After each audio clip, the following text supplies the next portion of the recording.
सरकार हमारे किसानों, श्रमिकों, एंटरप्रेन्योर्स, उद्यमी, निर्यातकों, सूक्ष्म लघु और मध्यम उद्योगों और उद्योग जगत के सभी हितधारकों के कल्याण की रक्षा और संवर्धन को सर्वोच्च महत्व देती है। हम अपने राष्ट्रीय हितों को सुरक्षित करने और आगे बढ़ाने के लिए सभी आवश्यक कदम उठाएंगे।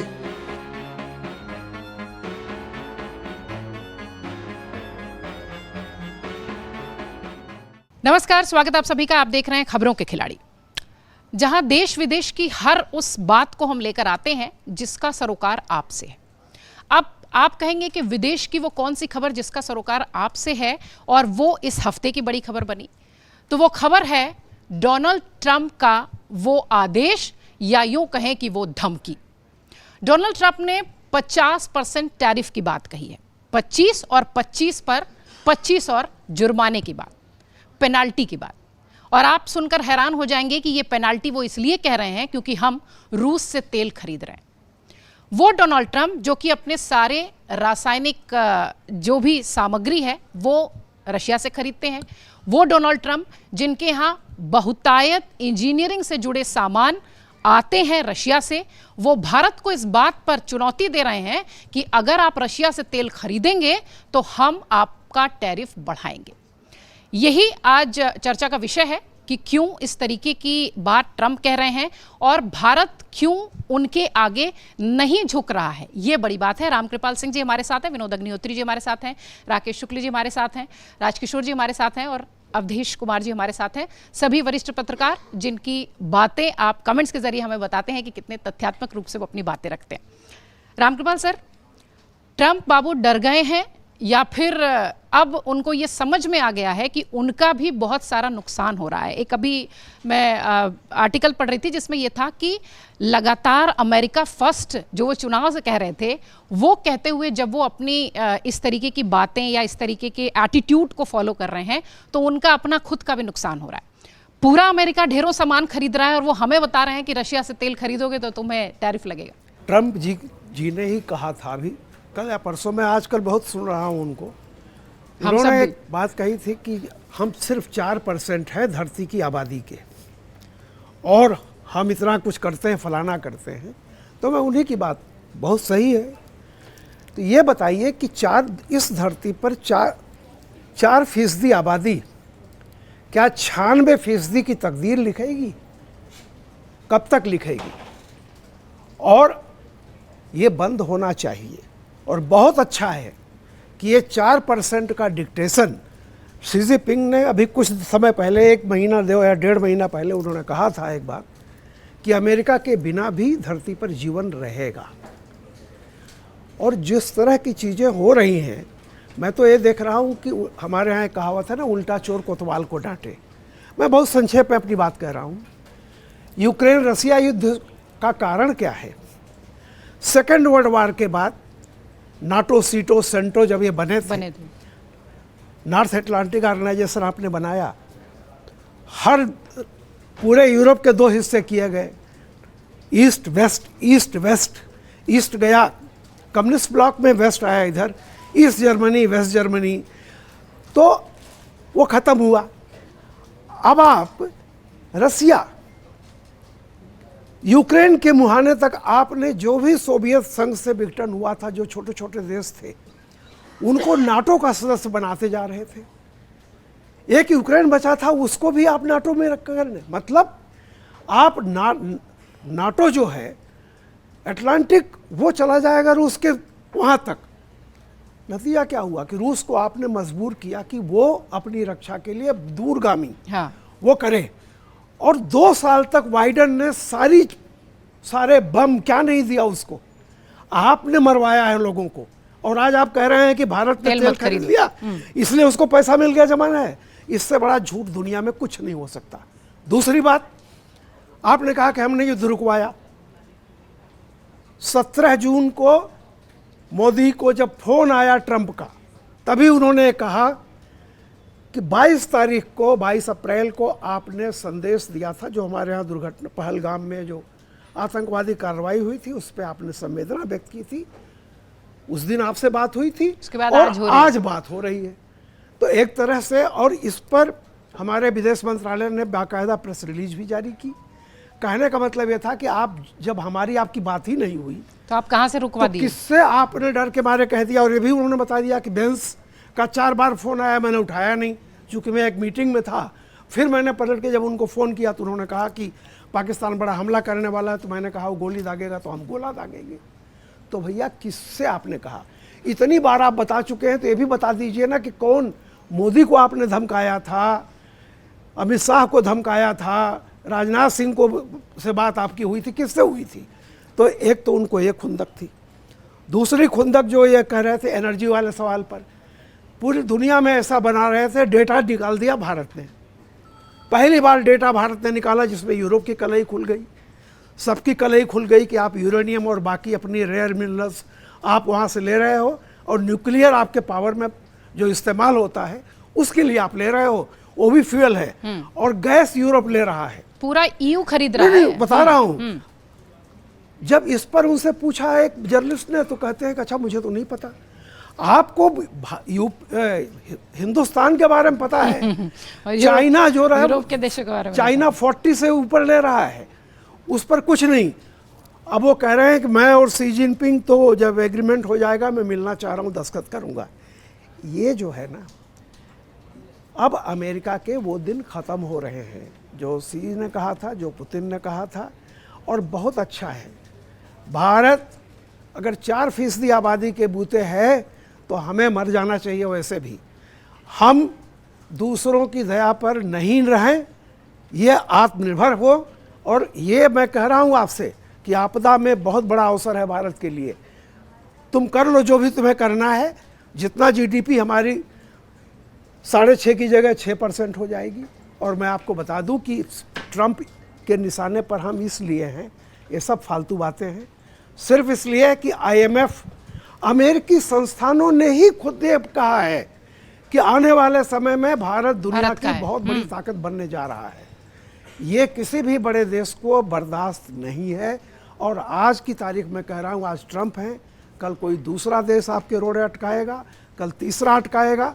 जब तक आप फास्टेस्ट ग्रोइंग इकोनॉमी हैं तब तक आप दुनिया के दुश्मन हैं। इसलिए शायद भारत पर इतना हमला। राकेश सर, जिस तरीके से प्रधानमंत्री मोदी का भी कल स्टेटमेंट आ गया कि हम किसानों के हित के आगे नहीं झुकेंगे, कितनी भी नुकसान हो जाए, कितना भी व्यक्तिगत नुकसान हो जाए। और डेयरी और किसान क्षेत्र में अमेरिका चाहता है अपना दखल, शायद इसलिए RIC जो रशिया, इंडिया और चाइना की एक तरीके से कह लीजिए एक अलग पैरेलल इकोनॉमी दिख रही है या मार्केट दिख रहा है, क्या ऐसा तो नहीं कि ट्रंप जो अपनी चुनावी में कहते थे अमेरिका फर्स्ट, तो वो उन्हें डगमग होता नजर आ रहा है, शायद इसलिए बौखलाहट में ये सब चीजें हो रही हैं? जी, आप बिल्कुल सही कह रहे हैं। हमें लग रहा है कि अमेरिका जो है डरा रहा है, जबकि अमेरिका अंदर से डरा हुआ है। डरने के 2 कारण। एक, बाहरी तौर पे जो एक आडंबर है अमेरिका का महाशक्ति के रूप में, उसको लग रहा है कि आडंबर पे चोट लग सकती है, क्योंकि लगातार युद्ध के बाद भी रसिया का नुकसान यूक्रेन नहीं कर पा रहा। और अभी तक का रिकॉर्ड रहा है कि जिसका भी साथ अमेरिका ने दिया है उसने जीत हासिल किया है।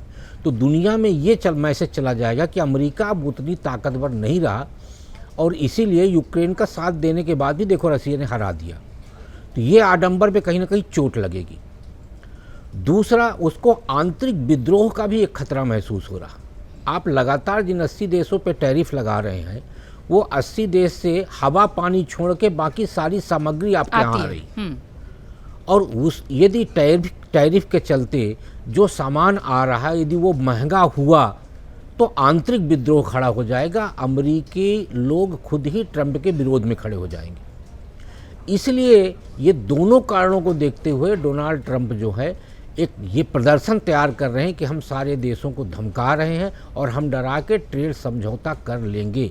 भारत उनके मन मुताबिक, उनके शर्तों के हिसाब से ट्रेड समझौता नहीं किया है और आगे भी नहीं करेगा। और उसके लिए भारत की तरफ से स्पष्ट किया गया है कि हम एग्रीकल्चर में आपका सामान इसलिए नहीं लेंगे क्योंकि हमारी धार्मिकता है, हम शाकाहारी हैं और आपके कृषि यहाँ से प्रधान है। आने वाली चीज़ें जो है कहीं ना कहीं मांसाहारी है, इसलिए इस पे हम कोई समझौता नहीं करेंगे। अपनी धार्मिक आस्थाओं से भारत समझौता नहीं करेगा और वो इसीलिए दबाव बना रहे हैं कि आप आस्था को साइड में रखिए और हमारे सामान को लीजिए। हमारे सामान को लीजिए, और तब हमें शिक्षा दे रहे हैं जब वो खुद अपने आधे से ज़्यादा सामान रशिया से खरीद रहे हैं। सर, जिस RIC की बात मैंने की, एक पैरेलल बॉडी इन 3 देशों की तैयार हो रही है अंतर्राष्ट्रीय मंच पर। मार्केट भी सबसे ज़्यादा मजबूत रशिया, इंडिया और चाइना के पास दिखाई पड़ता है। प्रधानमंत्री चाइना जा रहे हैं इस मंथ के एंड में, और पुतिन भी दिसंबर के आसपास उनकी प्लानिंग है कि वो भारत आएंगे।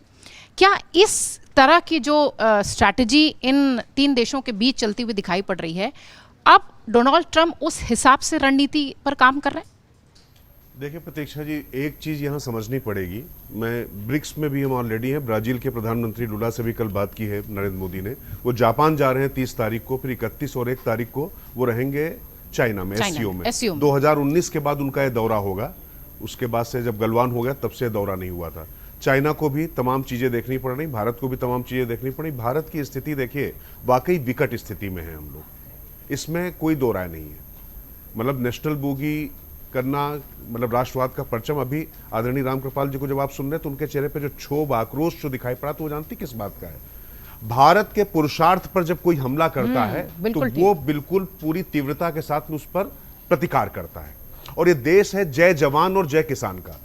ट्रंप ने इन दोनों, पहले हमारे जवानों की वीरता पर, शौर्य पर प्रश्न खड़ा करने की कोशिश की, जिस पर पूरा देश एकजुट होकर खड़ा हुआ। फिर उसके बाद उन्होंने किसानों की रोजी रोटी, किसानों पर प्रहार करने की कोशिश की। वो उनका उद्देश्य ये नहीं था। उनका उद्देश्य तो ये था कि मागा से वो मेक अमेरिका ग्रेट अगेन से वो MGT पर आ गए, मेक MTG पे आ गए, make Trump great again type की मामले में आ गए। खैर, अब यहां पर एक चीज आप समझिए, बार बार वो ये बताते रहे कि भाई हमने युद्ध रुकवा दिया, मोदी जी आसिम मुनीर की जगह उनको जो है नोबेल के लिए नामित कर दे। एक तो उनकी ये अपनी दिक्कत, मेरा दोस्त है मोदी, ये करना चाहिए उनको, उनकी अपेक्षाएं थी मोदी से, ये करना चाहिए थी। लेकिन अब मोदी जो है किसी का दोस्त तो हो सकता है, लेकिन वो है तो भारत माता का सपूत ना। वो भारत माता का सपूत है तो अपने भाइयों को देखागा, अपने दोस्तों। भाई आप भी अमेरिका को ग्रेट करने की बात कर रहे हैं, आपको पूरा अधिकार है। वैसे ही भारत का कोई भी प्रतिनिधि होगा, भारत का कोई भी राजनेता होगा, वो पहले इंडिया फर्स्ट ही सोचेगा। अच्छा, सवाल यह है कि अन्यायपूर्ण कौन है।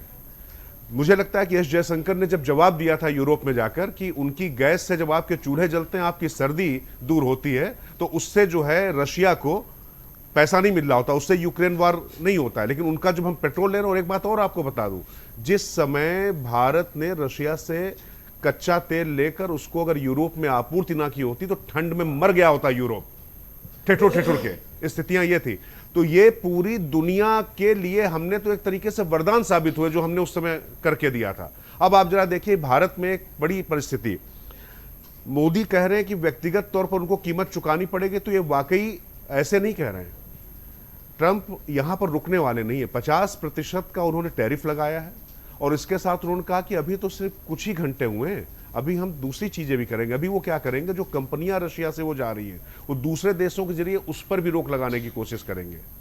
तो हमारे सामने चुनौती वाकई। लेकिन हमने क्या किया, अभी हम ऐसे फ्री ट्रेड एग्रीमेंट करके आए, मुक्त व्यापार समझौता यूके में करके आए। हम यूरोपीय यूनियन के साथ भी यही करने की कोशिश कर रहे हैं। हमारे किसानों के लिए, मछुआरों के लिए, पशुपालकों के लिए एक नया बाजार तलाशा हमने। उसी तरीके से हम जापान भी जा रहे हैं, तो वहां पर भी ये बात करेंगे, और इसके साथ में यूरोपीय यूनियन के साथ भी ये सब चीजें होंगी।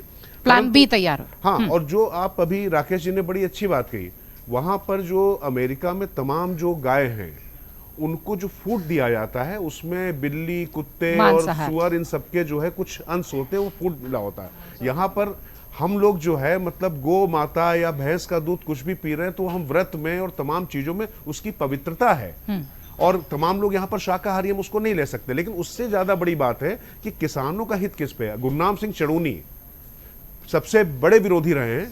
आज उनका बयान देखिए क्या आया है। चड़ूनी कह रहे हैं मोदी सरकार का धन्यवाद, जिन्होंने वाकई किसानों के हितों के लिए इस तरीके की लड़ाई ली। अब यहां पर जो सवाल उठता है, यहां पर भारत को, यहां पर SIR पर इतना बवाल हो रहा है, किसानों के मुद्दे पर इतनी बात होती रही है, लेकिन ट्रंप ने डील करा दी, इसको लेकर इतना जोर दिया जाता रहा है। लेकिन देखिए विपक्ष हमारा कितना हिपोक्रेट है। इस मामले में क्या उसने एक बार भी कहा कि किसानों के हितों के साथ में समझौता नहीं होना चाहिए, मछुआरों के हितों के साथ समझौता नहीं होना चाहिए? यूके में इतना बड़ा बाजार वहां पर मिल गया हमारे किसानों के लिए, ये अच्छा कदम है। मैं कह रहा हूं कि आप आलोचना खूब करिए, लेकिन जब राष्ट्रीय हित और राष्ट्रीय महत्व की बातें हो तो वहां पर तो आपको खुल के खड़ा होना पड़ेगा। मैं फिर कह रहा हूं कि जय जवान जय किसान के देश में अगर कोई भी पुरुषार्थ को ललकारेगा, इंदिरा गांधी भी गेहूं लेने गई थी, इंतजार करा दिया था अमेरिकी राष्ट्रपति ने, बिना गेहूं लिए चली आई, और कानपुर के डॉक्टर MP सिंह थे, उन्होंने K68 गेहूं का यहां पर जो है पैदा कर दिया, और पूरे देश में जो हरित क्रांति का जो पूरा जो जनक बने। क्योंकि जब आप इस तरीके से करें, सातवां बेड़ा खड़ा हुआ था। मैं फिर कह रहा हूं, यहां पर पार्टी दलगत राजनीति से आप ऊपर उठ जाइए। भारत पर जब आपने न्यूक्लियर डील के समय में जब आपने वो किया, जब हमने परमाणु विस्फोट किया, तो आपने क्रायोजेनिक इंजन नहीं दिया, सब नहीं दिया, हमने इंडिजिनस बनाया। आज की तारीख में वो जो क्रायोजेनिक इंजन नहीं दिया था, आज हम नासा के साथ, जिन्होंने हम पर प्रतिबंध लगाया था, हम सबसे बड़ा प्रक्षेपण कर रहे हैं वहां पर। तो मैं फिर कह रहा हूं कि ये जय जवान जय किसान के देश में कोई दबाव नहीं बना सकता। ट्रंप वाकई बहुत विकट स्थिति गलती में कर रहे हैं, और मुझे लगता है कि वो गलती कर रहे हैं। अवधेश सर, दो चीजें समझूंगी। एक तो ये कि ट्रंप आज तक जितनी भी बातें करते रहे हैं, अपने फर्स्ट टर्म में, अपने सेकंड टर्म में, वो हमेशा इस तरीके की बातें कहे हैं कि ये कर दूंगा, ये हो जाएगा, पर वो उस पर मतलब वो उसको पूरा होता हुआ दिखाई नहीं पड़ा।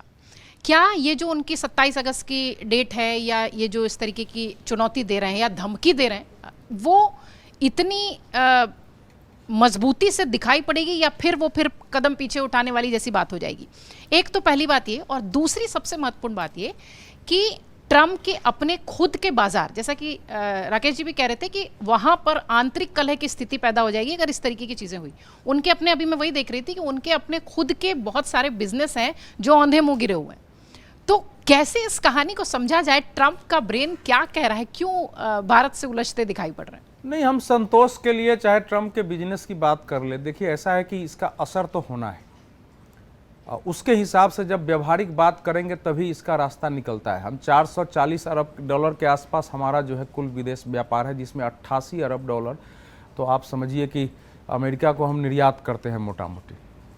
तो ये कोई साधारण बात नहीं। उसमें आप देखिए कि करीब 10.5 अरब डॉलर जो है हम कपड़े का निर्यात करते हैं, 12 के आसपास हम रत्न और आभूषण का निर्यात करते हैं, 5.5 अरब डॉलर हम कृषि का निर्यात करते हैं, 9 अरब के पास इलेक्ट्रॉनिक्स और बाकी गुड का हमारे पास है। उसी प्रकार से तो अब ये सब चीज़ें जो हैं, और बाकी हमारे चमड़े हैं, उर्वरक हैं, फार्मा का हमारा 12 अरब डॉलर के आसपास है। देखिए ये सब ऐसी चीज़ें हैं जिससे अमेरिका को दुनिया में विकल्प उपलब्ध है, क्योंकि भारत ने पहले मैन्युफैक्चरिंग सेक्टर में नहीं किया। चीन के साथ क्यों उनकी समस्या है? क्योंकि उनकी कंपनियों की चीज़ भी चीन में मैन्युफैक्चरिंग हो रहा है। अब उसको रोक लगाएंगे सारे को तो उनकी समस्या बढ़ जाएगी, लेकिन अगर उसको है तो उसके विकल्प उपलब्ध है। अब बांग्लादेश पर उसने हमारे पास 25-25 लगा देगा, बांग्लादेश पर 20% है, वियतनाम पर 20% है, 18% इंडोनेशिया पर। ये सब कपड़े के बड़े, बांग्लादेश को तो शेख हसीना ने दुनिया का सबसे बड़ा कपड़ा निर्यातक बना दिया था। दुनिया का जितना 35% अकेले बांग्लादेश जो है कपड़ा निर्यात करता था उनके रिजीम में, वही उसके खुशहाली का एक बड़ा कारण था। तो अभी वालमार्ट और बाकी ने भारत को ऑर्डर तो किया है कि भाई अगले आदेश तक जो है आप लोग जो भी एक्सपोर्ट कर रहे थे उसको रोक दीजिए। तो ऐसा नहीं कि इसका असर होगा, इसका असर विकास पर भी पड़ेगा। 0.4-0.5% के आसपास इसका असर होगा। अब आते हैं कि भाई इसका इस समय क्या मुकाबला किया गया। एक परिपक्व देश जो है ना, वो ऊंचे स्तर पर उस देश के खिलाफ जाके बात करने की आवश्यकता नहीं है। हम थोड़ा वेट करते हैं, रणनीति से अपनी व्यवस्था कर रहे हैं, जैसा हमारे राजकिशोर जी ने कहा, सबने कहा कि हम करने की कोशिश कर रहे हैं चारों तरफ। लेकिन अमेरिका की भरपाई अगर इस व्यापार ढांचे में देखेंगे तो इन देशों से संभव नहीं है। ये इनकी इतनी हैसियत खरीदारी की नहीं है कि इन देशों के साथ, जापान और बाकी से हम वो कर लेते हैं।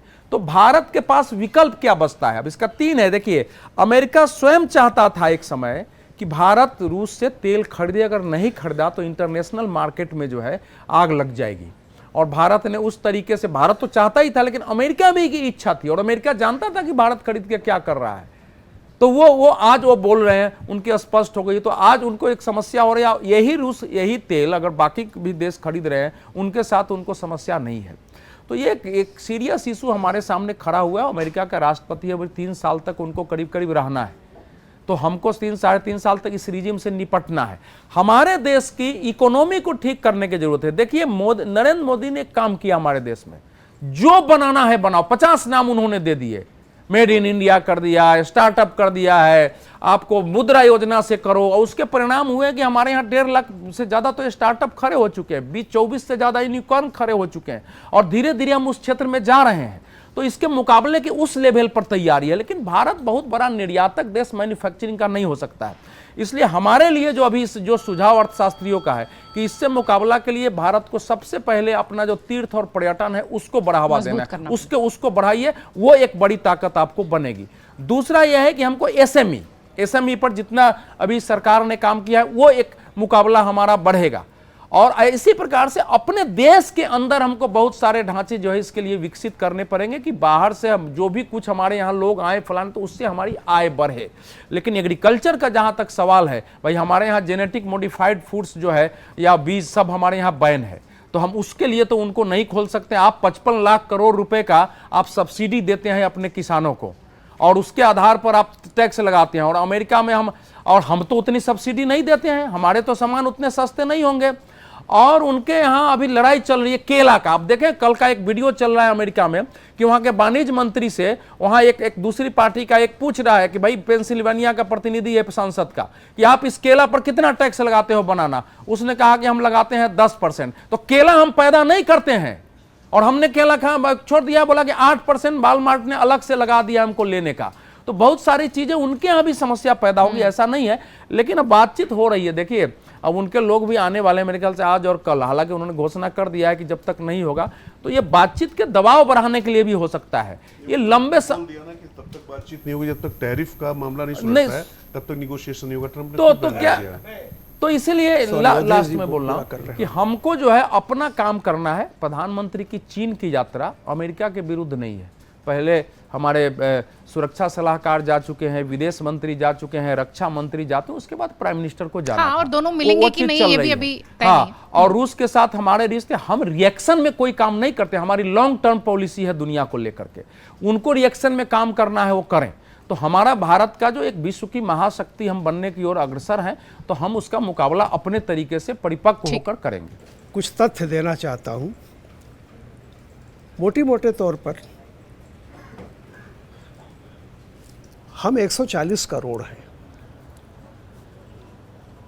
140 करोड़ का जो बाजार है डेमोग्राफी के हिसाब से, किसी भी तरह से डेमोग्राफी और जितनी यूथ पॉपुलेशन है, अमेरिका को अगर 4% की वो आबादी, उसके सहारे हम कब तक जीते रहेंगे कि वो हम जो कुछ पैदा करें वो अमेरिका ही ले जाए। ये बहुत गलत दृष्टिकोण है। मैं चाहता हूँ ये जो आज हो रहा है बहुत पहले होना चाहिए था, ताकि जिस ग्लोबल साउथ की हम बात कर रहे हैं, भैया 4% तो आबादी है, 35 करोड़ निकाल दीजिए पूरे दुनिया से, तब दुनिया चलेगी कि नहीं चलेगी। सवाल यह है कि हम साड़ी बेचेंगे तो अमेरिकी को ही बेच सकते हैं। पूरा ग्लोबल साउथ है, इतनी बड़ी पॉपुलेशन है, सारी चीज़ें, क्योंकि हमने कभी हमारे यहाँ अमेरिका हमने कभी वही होता है कि मजबूरी में विकल्प की तलाश हम करते हैं, कुछ ऐसा नहीं है।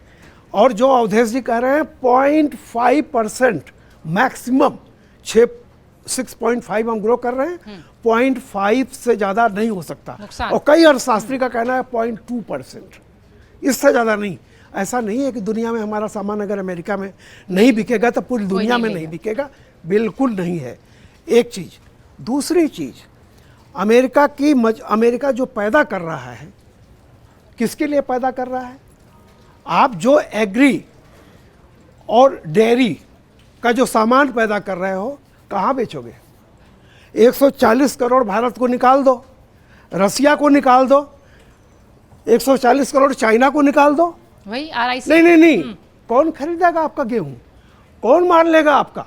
हम ऑलरेडी अपने बूते 80 करोड़ लोगों को बांट रहे हैं, हमें नहीं चाहिए। क्या करेंगे आप? झक मार करके। एक उदाहरण आपको देता हूं, अभी कल करने जा रहा है। इन्होंने कहा एप्पल इंडिया में मत बनाओ, उसके बावजूद वो कह रहे हैं हम बनाएंगे। जानती हैं आप 50% टैक्स इंडिया में बन करके जो एक एप्पल का फ़ोन जाएगा, वो 50% टैक्स के बावजूद अमेरिका में जो फ़ोन बनेगा उससे सस्ता है। एप्पल का जो प्रॉफिट होगा इंडिया में बना करके वहाँ पे आप बना लेना। अभी ये कह रहे थे अवधेश जी, जेनरिक मेडिसिन काहे नहीं ट्रंप उस पर लगा रहे हैं। जेनरिक मेडिसिन के इंडिया के अलावा कोई दूसरा इस समय देश में नहीं है पूरी दुनिया में। 10 साल लग जाएंगे जेनरिक मेडिसिन का उस तरह करने। एक एनासिन अमेरिका में बना करके एक क्रोसिन $10 की मिलेगी। अभी ट्रंप ने परसों रात को जानते हैं क्या कहा, भारत को छोड़ दीजिए, ट्रंप ने कहा कि मेरा एक दोस्त गया था इंग्लैंड में, उसने वहाँ से एक मेडिसिन खरीदी $80 की। वो मेडिसिन हमारे अमेरिका में $1300 की मिलती है। तो अब उसने यूरोपियन यूनियन को लिखा है कि आप दवाएं एकदम सस्ती कर दीजिए। उसमें से भारत की एक भी कंपनी नहीं है। ये जो बड़ी बड़ी कंपनियां हैं मल्टीनेशनल ड्रग्स बनाने वाली, उनके बारे में है। हम तो ऐसा करते नहीं, हम तो जेनरिक मेडिसिन भेज रहे हैं। जो लोग लूट रहे हैं उनको $80 की लंदन में, वो $1300 की वाशिंगटन में। तो आप उनसे निपटिए ना। और एक अमेरिकी लेबर कोई भी चीज़ आप बनाएं, वो क्या चाहते हैं, वो कह रहे हैं यूरोप से हमसे तेल ले लो, हमारा तेल थोड़ा महंगा रहेगा। महंगा के सस्ता तेल आप पैदा ही नहीं कर सकते। हमारे यहाँ ₹1 में मजदूर होगा, उनके यहाँ $1 में होगा। $1 में। तो कास्ट ऑफ प्रोडक्शन हमारे यहाँ जो आती है उनके यहाँ 80 गुना आएगी। कहाँ बेचोगे, किससे बेचोगे? मेरा कहना है कि भारत को अब फर्म होना चाहिए। आप एक 35 करोड़ की आबादी के लिए 140 करोड़ खट रहे हैं। ठीक, भूल जाओ वो बिल्कुल दिन। सही, बिल्कुल नहीं सही। भेजेंगे अमेरिका में हम कुछ नहीं भी। भेजेंगे कुछ भी हाँ। अमेरिका में। सर जिस तरीके से कह रहे हैं, मैं जितना समझ पाई कि अपने घर शीशे के हों तो पत्थर नहीं मारते, पहले अपना घर देख लो। ट्रंप की जिस तरीके से भी कहानी दिख रही है, वैदेशिक नीति जो होती है किसी भी जगह की, जो विदेश नीति है, क्या आप उस पर प्रेशराइज नहीं कर रहे हो? और अगर आप प्रेशराइज कर भी रहे हो तो तब कर रहे हो जब आप खुद उस देश से ढेरों माल ले रहे हो। कैसे इसकी स्ट्रैटेजी भारत में दिखाई पड़ रही है और क्या प्लान बी और मोदी सरकार कर सकती है? क्योंकि कृषि और उसके घटक जितने भी हैं उसमें एंट्री तो नहीं मिलेगी, ये तो तय हो गया। देखो, अमेरिका हमेशा बुली करता है, ये उसकी नीति का हिस्सा है। बुली, हाँ बिल्कुल ठीक। हमेशा करता है, हमेशा प्रोत्साहित करता है। ट्रंप थोड़ा भदेश हैं तो बोलते ज़्यादा हैं, वरना अमेरिका का हर राष्ट्रपति ये करता रहा है।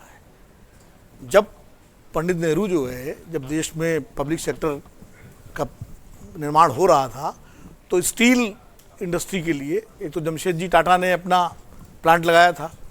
जो भिलाई, राउरकेला, ये प्लांट पब्लिक सेक्टर में लगाने की बात थी, तो टेक्नोलॉजी हमने मांगी अमेरिका से, और कैनेडी साहब थे उसमें प्रेसिडेंट। अमेरिका ने सीधे सीधे कह दिया कि हम टेक्नोलॉजी तब देंगे जब आप इसको प्राइवेट सेक्टर में करेंगे और हमारी कंपनियों को देंगे, और पूरा प्रेशर डाला। तब पंडित नेहरू ने सोवियत यूनियन से बात की और चेकोस्लोवाकिया से वो टेक्नोलॉजी आई। तो ये आज की बात थोड़ी है, ये उसके बाद 71 में हम लोग देख ही चुके हैं कैसे 7वां बेड़ा और पूरा अमेरिका का मतलब बांग्लादेश में जितना खून खराबा पाकिस्तानी फौज कर रही थी, सारा ह्यूमन राइट और सब उनका चुप था, चला गया था पता नहीं कहाँ, और वो खड़े थे याया खां के साथ पूरा अमेरिका।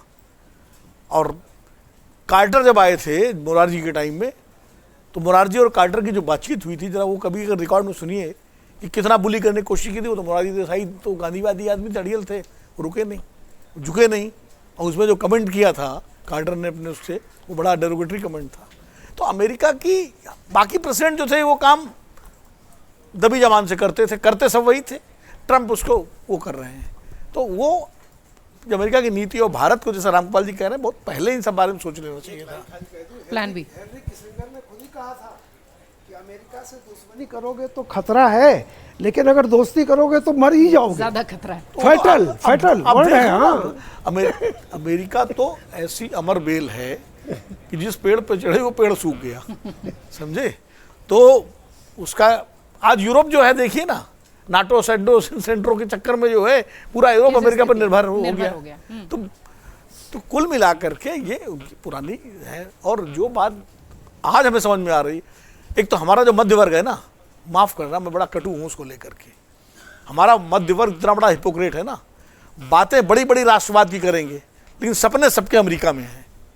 अरे बिल्कुल ठीक। सबका सपना जो है, और दुनिया भर डंकी करके भाग वो रहे हैं। किसानों को राष्ट्रवाद समझाएंगे, वो मजदूरों को समझाएंगे राष्ट्रवाद, वो और सबको समझाएंगे, लेकिन वो हर एक का सपना है कि अमेरिका में जाके हमारा पढ़ेंगे, एक नौकरी करेंगे। और अमेरिका में, जैसा रामपाल जी कहे थे, तो वो कम से कम उससे निकलना पड़ेगा। और ये बात, भारत 140 करोड़ का देश ही नहीं है, भारत एक ऊर्जावान देश है।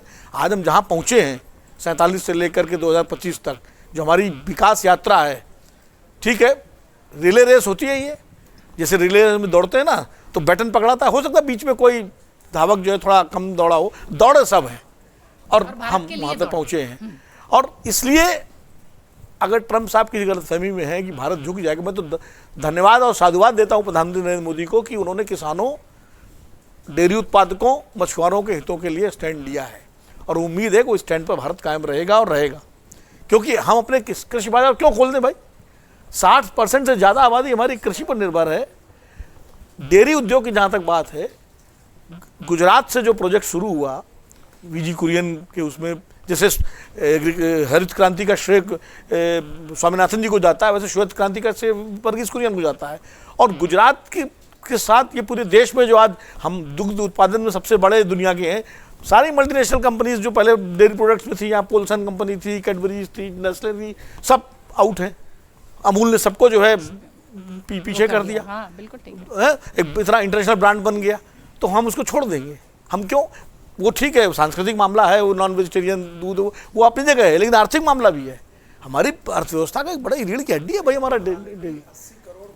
मुफ्त में बांट रहे हैं, हालांकि वो कोई उसका नहीं चाहिए गेहूं, उसका समर्थन नहीं होंगे, मुफ्त में बांटिए, वो मतलब 80 करोड़ को, लेकिन गेहूं की निर्भरता तो हमारे पास आत्मनिर्भर है ही। और अभी रामपाल जी ने जिक्र किया, किसी ने किया, इंदिरा गांधी के शायद राजकिशोर जी ने किया था कि निक्सन के पास गई थी गेहूं लेने और निक्सन ने जब तो बिना गेहूं लौट आई। यही उगा लिया। आपको और बताऊं, भारत में 72 या 73 की बात होगी, बहुत जबरदस्त अकाल पड़ा था और मिसेस गांधी को ये अंदाज हो गया था कि अगर गेहूं की आपूर्ति नहीं हुई तो सड़कों पर दंगे हो जाएंगे।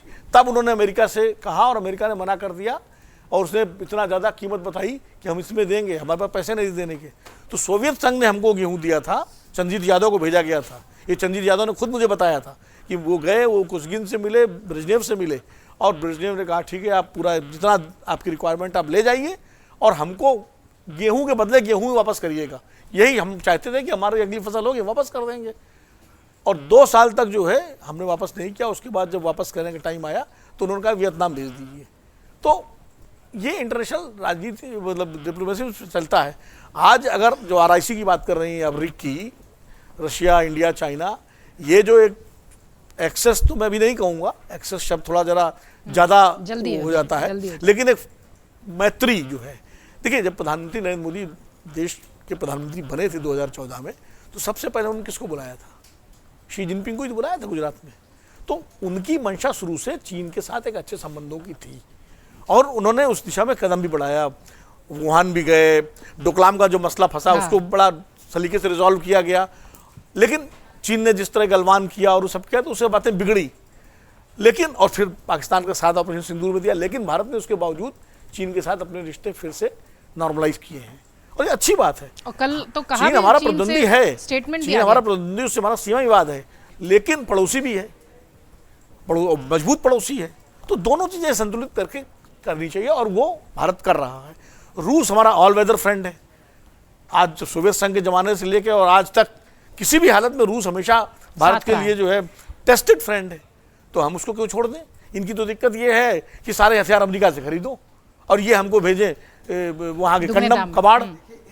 जब ऑपरेशन सिंदूर में हमारा जो डिफेंस सिस्टम था, जो रशियन जो हमने एयर डिफेंस सिस्टम लिया था X-400 जो है, उसी ने तो हमारा मतलब मारा अपना बचाया ना, ब्रह्मोस ने मारा और S-400 ने बचाया। तो हम रूस को कैसे छोड़ देंगे?